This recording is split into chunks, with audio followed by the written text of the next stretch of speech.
Once upon a time, in a small, quiet village nestled at the foot of a great mountain, a strange and unexplainable event occurred. One moonless night, the villagers were awoken by the sound of a baby crying, its wails echoing across the land, tugging at hearts with an eerie yet sorrowful melody. Some believed it was the wind playing tricks, while others whispered of a curse. But the truth lay deep in the forest, where the sound seemed to come from a glowing bush, engulfed in flames that did not consume it.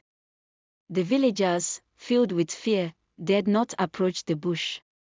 Only one person, a brave and curious orphan girl named Efuru, decided to uncover the truth behind the crying. As Efuru ventured into the forest, the cries grew louder and more desperate. When she reached the source, she found the bush ablaze, its flames golden and strangely cool, and within it, a baby wrapped in shimmering white cloth, crying softly. She stood in awe, unsure whether to move closer. Suddenly, a voice, calm yet powerful, spoke from the bush. Efuru, you are chosen. This child is no ordinary infant but a gift and a burden. Will you take it and fulfill your destiny? Trembling but determined, Efuru replied, Who are you? And why has this child come to me? The voice answered, I am the spirit of this forest, the guardian of balance.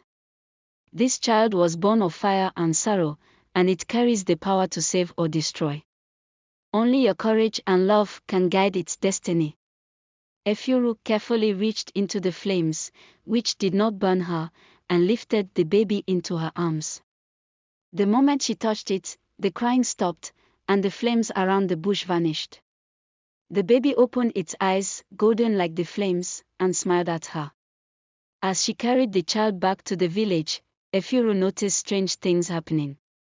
The land, which had been dry and barren, began to transform.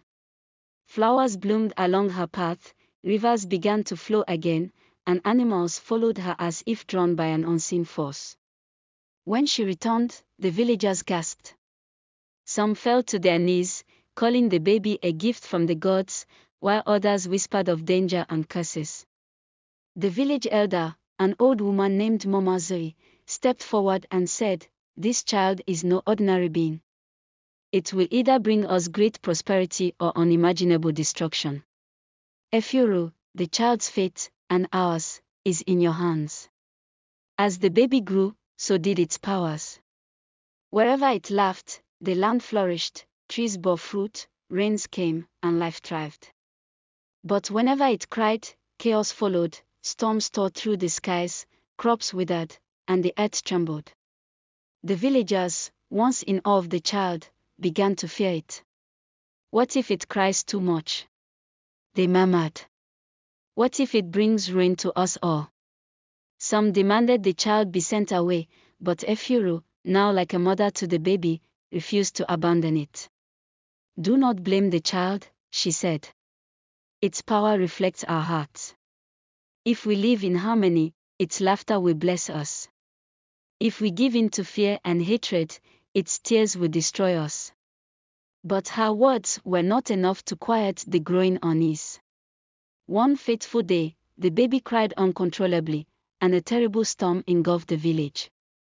Trees fell, homes were destroyed, and the people fled to the mountains, blaming Efuru for bringing the child into their midst. Heartbroken and desperate, Efuru carried the baby back to the forest, to the place where the burning bush had first appeared.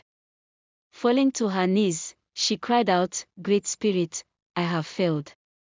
The villagers hate us, and the child's power is too much for me to bear. What must I do?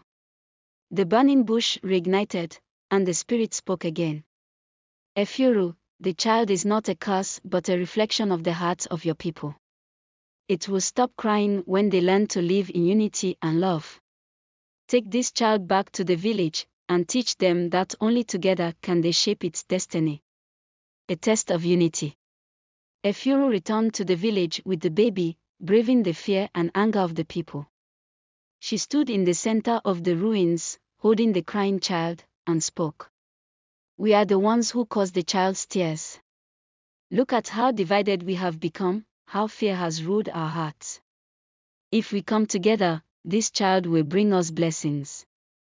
But if we continue to fight and blame, we will all perish. The villagers hesitated, but then Mama Zoe stepped forward.